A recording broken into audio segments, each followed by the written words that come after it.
I'm most grateful to the noble lady Baroness Smith of Llanfaes for her excellent tour de force on the constitutional issues facing the Senedd in the face of Westminster, particularly as we move into elections.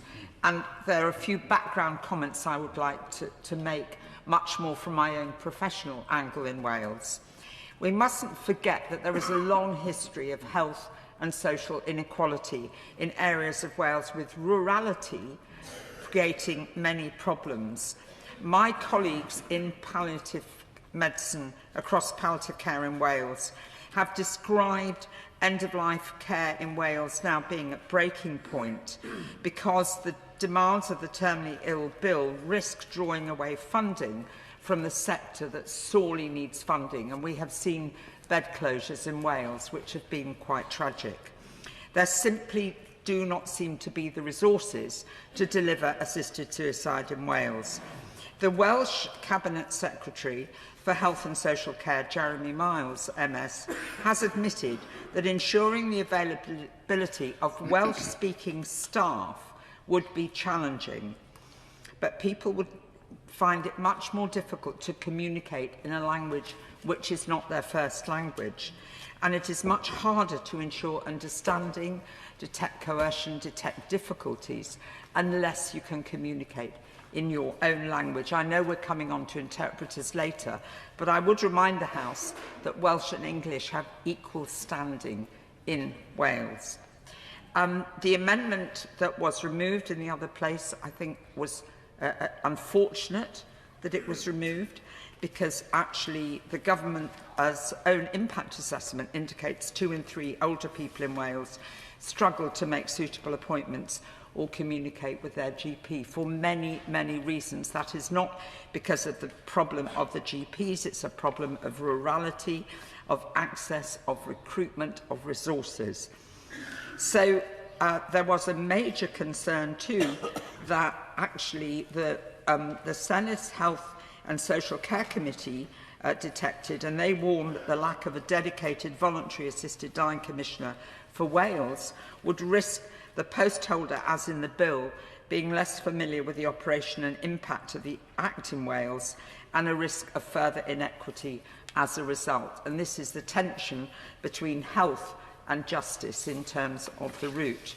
So my amendment, which I'm delighted that the noble lady Baroness Coffey has co-signed, 764, respects the devolved competency of Wales and removes a sweeping Henry VIII power that the Delegated Power and Regulatory Reform Committee, on which I sit and which I serve, has objected to as, I quote, highly inappropriate. Both clauses 41 and 42 provide for the regulation of voluntary assisted dying services, health services provided for or in connection with assisted dying in England and Wales respectively. I will now focus on Wales. The 32nd report of the committee expressed, I quote, particular concern that the powers can provide for anything that an Act of Parliament can do without the scrutiny that an Act of Parliament would receive. And the report went on to discuss some of the things that such a power could be used for that might evade proper parliamentary scrutiny. To quote from the 49th report, follow-up report, they expressed particular concern that the powers can provide for anything that an Act of Parliament can do without that scrutiny, because allowing a power to provide for anything that an Act of Parliament can do makes it unknowingly broad, even where there are express limitations on its exercise, describing this as a fundamentally flawed approach to delegated powers. The report continues, the exercise of delegated powers is subject to significantly less effective scrutiny than a bill. Little, if any, time is devoted to line-by-line scrutiny. Statutory instruments are unamendable, and their rejection, as your lordships know, is exceptionally rare. My lord, such wording that we've seen in this clause only appears in 2 Acts of Parliament, the European Union Withdrawal Act of 2018 and the European Union Future Relationship Act of 2020, basically the Brexit changes. On the day of the Senedd vote, Lord Faulkner wrote a letter already referred to, which was copied to members of the Senedd, implying that without legislative consent from the Senedd, a person in Wales eligible under the Act could only legally access an assisted death through a private provider or by travelling to England, and went on to state that he would seek to remove Clause 42 from the bill, the whole of the clause. Additionally, I suggest that by removing 42(3), which is in my amendment, is because the bill doesn't state that Welsh ministers must be consulted if the Secretary of State makes regulations about the provision of voluntary assisted dying services in Wales, nor the limits on the powers of the Secretary of State in relation to Wales. This could override the Sewell Convention and impose aspects of such provision on Wales, hence my very short but I think crucially important amendment. Well, can I say with great pleasure to see back in her place the noble and learned lady, Baroness Prentice of Banbury. She has been very much missed, and I hope this is the first stage on the road to full recovery. My Lord, she, like me, may have a feeling of Groundhog Day today, because since she was last with us, we have made lamentably slow progress on this bill. We're on day 12 of committee, and we're still on clause 5 of 59. And as the noble Baroness Coffey mentioned, of course, she began our committee stage proceedings on the 14th of November with her moving the first of her 111 amendments to this bill in relation to Wales. And here we are again. My Lords, I say simply to the House, of course, this bill should apply to Wales. The bill seeks to create an exception to the prohibition on assisted suicide, and that's an aspect of the criminal law of England and Wales. And criminal justice, we all agree, is a matter reserved to Westminster. And it would be bizarre were this House, were Parliament to approve this bill, but not approve it in relation to Wales. There is simply no sensible reason why people living in Wales should be denied the same options as people living across the border in England. I listened very carefully to what Baroness Smith said, and she suggested that there's been some parliamentary mischief, that the people of Wales have not been listened to. But it's the case, isn't it, of course, that the people of Wales have a number of representatives in the House of Commons. My understanding is that they all voted for this bill. My Lords, most of the amendments in this group relate to Wales, but of course some of them also relate to Scotland. And notwithstanding the noble and learned Lord's sensation of Groundhog Day, there has actually been an important development since we met last Friday, which is that the Scottish Parliament, by a decisive majority of 69 to 57, has chosen against assisted dying. And in that context, therefore, a number of the provisions in the bill need a significant rethink.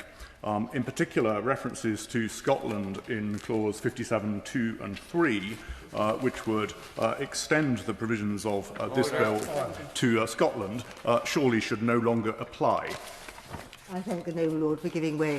There is a substantial difference between the bill which was not accepted in Scotland and this bill that we are debating now.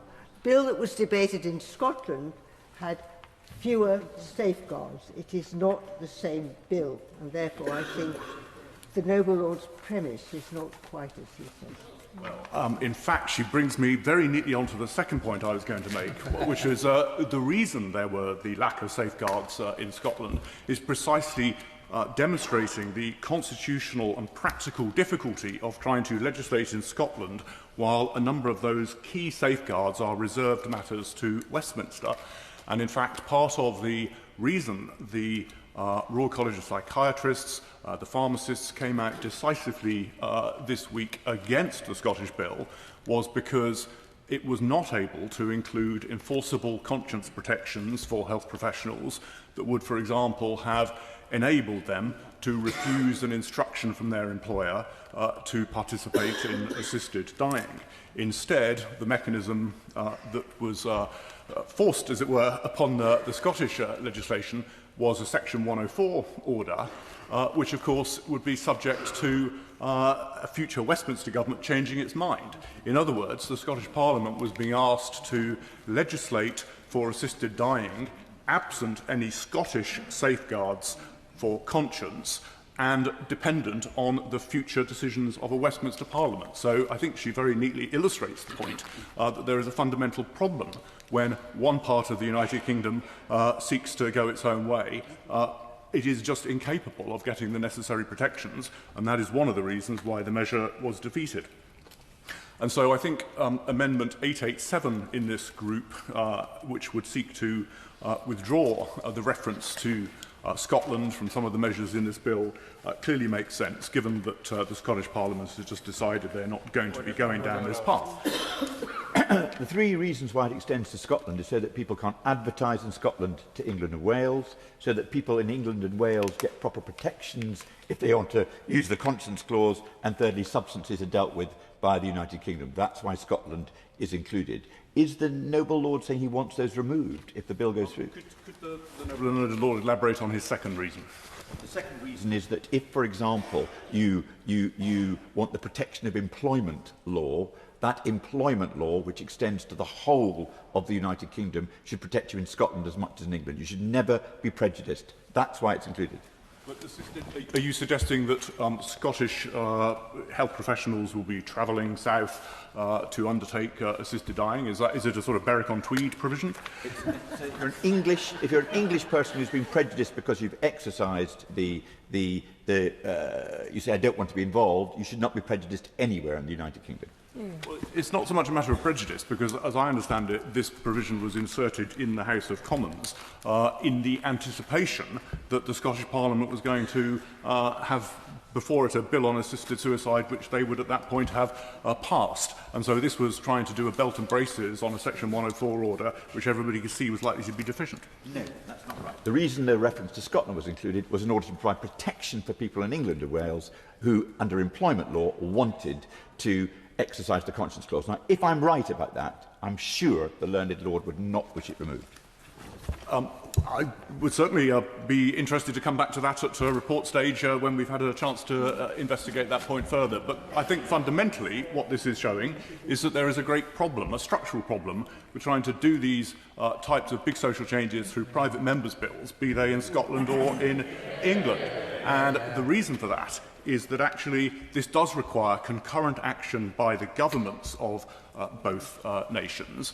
And we've seen time and again that when these sorts of questions have arisen and we have posed these questions, we've been told by the front bench, for reasons we all understand, that amendments to try and deal with these problems pose workability concerns. And then we're asked, well, how would you address those workability concerns? And of course, answer comes there none, because the government is officially neutral on the question. So dealing with these sorts of questions just cannot be left to private members' bills when you cannot get to the bottom of the workability concerns, and you cannot deal with the fact that in order for the narrowly drawn legislation to work, there are a whole set of other things that have to be in place that only government can provide. And I conclude on that point just by noting that this past week we have seen a report from the House of Commons Public Accounts Committee, once again on hospice and palliative care, and as they say, there is an urgent need for reform to address the financial challenges that the independent adult hospice sector faces. The Department of Health and Social Care's solution, the Modern Service Framework, is in the early stages of development, details are sketchy, and is at least a year from being introduced. This is not good enough when so many hospices are announcing service cuts. The idea that we should legislate when that is the context right now seems to me utterly ridiculous. My Lords. Welsh-speaking Welshman who has, in this House, consistently supported Plaid's perfectly right demand that there should be fairer funding for Wales. I'm not a Plaid supporter, but I do support that aspect.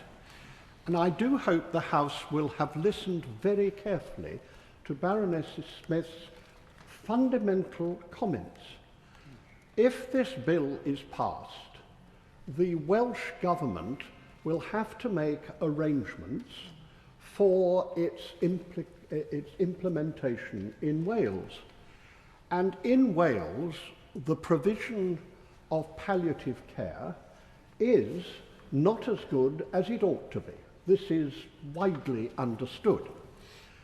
And yet, we would be imposing upon the Welsh Government the necessity to make particular decisions about health in Wales when they have no powers to make those decisions for themselves.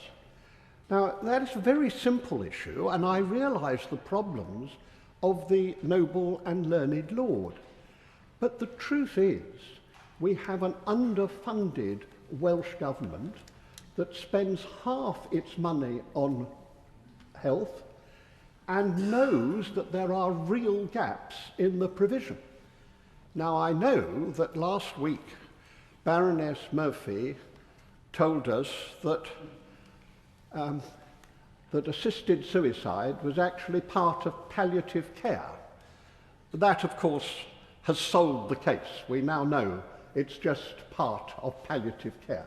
But those of us who don't think that it's part of palliative care recognise that in Wales the issue is more sharp than anywhere else because of the lack of funding, which is about the misuse of the way in which funding from the centre is put out. So I do beg this House to take very seriously what Baroness Smith has said, because what we would be saying if we were to ignore the amendments we're talking about here is we would be saying to the Welsh, you just stuff it, because we are going to decide. Now, we've had that issue before, actually, on abortion and Northern Ireland, when in the Northern Ireland they decided what they thought, and we decided, we chose a moment when we had the power to, we decided that they could stuff it. I do believe in devolution, and I don't believe that this House should say stuff it to Welsh people and not let them make their own decisions. Now, I will turn then lastly to what the noble Lord said. I know perfectly well... Sorry. Would my noble friend, who as ever makes passionate and eloquent interventions, first of all accept that the need for additional resources across both England and Wales has been, for palliative care, has been made repeatedly through these debates, and I think the committee doesn't need to hear more about the need for additional resources for palliative care in Wales or anywhere else. That's entirely clear. But the other point that I wonder if my noble friend would accept is that the need for a bill on assisted dying, the desire for one, is as popular in Wales as it is in the rest of the United Kingdom. So to make arguments about imposing something on the Welsh people or on the Welsh Senate, as others noble lords have made, seems to be wholly inappropriate. The Welsh people have clearly expressed a view that they would like to see legislative provision for assisted dying. Now, let's take the first piece, if I may. It is said on both sides that they want more money for palliative care, but we now know that palliative care includes assisted dying.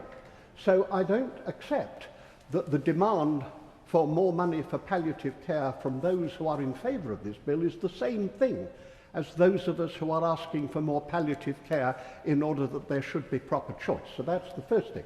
The second thing is that the issue that we're talking about here is not whether the people of Wales should make the decision on the issue of assisted suicide. The issue we're talking about here is, should decisions made on that subject, which the noble lord is perfectly right, have to be made because that is not a devolved issue. The legal issue is not devolved. But should that be made in circumstances in which the application and the implementation of those decisions should be excluded from the powers which the Welsh Government does have? And that is all we're saying, is that there are two different things here. I accept entirely, doesn't need to repeat in one moment, I accept entirely what the noble lord said about the fact you have to make a national decision because of the criminal law. But I'm also saying that the sponsors of this bill have got to face the fact that it will, in fact, ask the Welsh to give up the very important control they have in circumstances which they are already impoverished by the way in which they are supported, and where they have particular difficulties with what we call palliative care, not that which Baroness Murphy calls palliative care, and therefore, well, I knew I would do that. I'm sorry, I won't refer to Baroness Murphy, but the... Could I perhaps make it clear to noble lords that in the best legislatures who have implemented of similar legislation to this one, and I'm thinking of Oregon, state of Washington and so on, assisted dying is a small part, a very tiny part of a good palliative care service. And it is best delivered when people who have been caring for somebody through the course of their terminal illness are unable to make that final choice in their own time when they are ready. That is the point I was making then, and which holds today. I did not say that it was part of palliative care here. It certainly isn't at the moment. I would like it to be, but it isn't. The only other point I would like to make is that we have been referring through this debate to the Scottish vote. Isn't it lovely that the Scots could make a vote? Because we will not have the opportunity to make a vote, because of people going on and on and on about Wales and matters which we have already discussed many times and had exposed to explained to us. And it does seem to me that we're just wasting time and we will never get to a vote. I do realise that is what the House would like, some of the House would like, but it's sadly the case that we will never get to the point where we can make a decision in this House about whether we support this legislation or not. Pleased that I gave time for the noble lady to talk, given that she thinks that all this is nitpicking, and I would remind the House that that was what she said about the work that we are doing. The fact is, I will give way, yes, of course. I'm in a total muddle about what the noble Lord Deben is saying. I think he's trying to say Wales should decide on implementation. The bill says the Welsh ministers may by regulations make provision about voluntary assisted dying services in Wales. We're giving the Welsh ministers power. Could he make it clear that he supports that provision? What I am saying is very simple, and that is that the proposers of this bill have not properly taken into account the particularities that the Welsh have put forward so nobly and well by the noble lady. And I never hear from the proposers of this bill any comprehension or understanding that some other people might have contributions to make. And that is why we have had no meaningful changes in this bill. It is a bill which is opposed by, either in principle or in practice, by everybody who is supposed to carry it through, and it has now caused real trouble in Wales, and I'm merely asking the proposers of this bill to give this House some belief that they really are listening and are not merely treating the conversations that we are having as nitpicking. point out that actually my noble friend, the noble and learned Lord Faulkner of Thoroton, has in fact tabled amendments, and they have not yet been debated because we have not reached them in the marshalled list. With regards to the very interesting and important discussion about Wales, many of the facts which were quite properly given by the noble lady Baroness Smith are related to the devolution settlement itself. And I think that that is, quite frankly, a much, much, much wider issue than that which we are debating today. My Lords, sorry. My Lords, as a former member of another place who represented 2,900 square miles of Wales, I have the feeling that we're getting in a horrible conceptual muddle in this debate. And I feel the words horses and carts in several sentences around what is being debated here. I was one of the advocates of devolution when I was a Welsh member of the other place and supported it very strongly when it came about. And I absolutely recognise the points that have been made so ably by the noble Baroness Smith. But hearing earlier parts of this debate, what I'm hearing is that actually the money side of this is not the horse, it's the part of the cart. We have heard ministers, including my noble kinswoman, by the way, we have heard ministers repeatedly saying, in response to amendments in this debate, that this House decides, this Parliament decides, whether we pass this bill. If this bill is passed, then the government will have to provide the resources to enable it to work. And I apprehend that if this bill is passed, if it is given enough time to reach the end of its parliamentary stages, which I think it should be allowed, though I do not support the bill in principle, by the way, then the money would have to come from somewhere, and the adjustment would be made to enable Wales to provide the services which are required. Now, back to my 2,900 square miles of Wales. In fact, the old county of Montgomeryshire, now part of Powys, now part of a bigger constituency, has no acute hospital in it. It has a number of cottage hospitals, as they used to be called, local hospitals, and very good they are too. The local medical services are on the whole excellent, but there is no acute hospital. So when people would go, for example, to their GP, and in rural Wales, most people, surprisingly, know the name of their GP and are on first-name terms with them when they meet them in the street, the GP would ensure that they had the best possible advice, including advice on palliative care, but most of that advice would come from hospitals in England, as it happens. So the need for uniformity in the provision of services is essential. But that uniformity would not be provided by the principle, the conceptual principle behind the bill, but by the way in which it was put into effect. Now let's go back to the conceptual principle behind the bill, because I agree with my noble friend, Lord Panic. This is not a health bill. This is not a bill about the provision of palliative services. This is a bill about allowing a citizen to help another citizen to die. This is about life and death, and it's about the law. Because if a citizen today helps another citizen to die, and I too am delighted to see the noble lady back in the House, because she's a very fine lawyer and has been a law officer, noble and learned lady, I should say. She knows, my noble friend knows, and I happen to know because I'm a lawyer and was a Welsh MP, that the decision that would be made would depend upon a change in the criminal law of the United Kingdom, which is a reserved matter.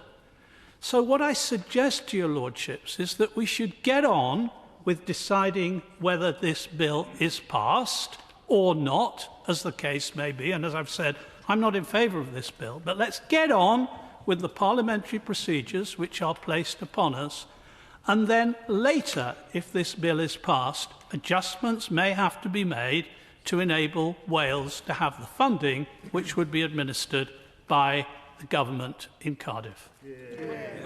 My Lords, I rise, and first of all, I would join with others in welcoming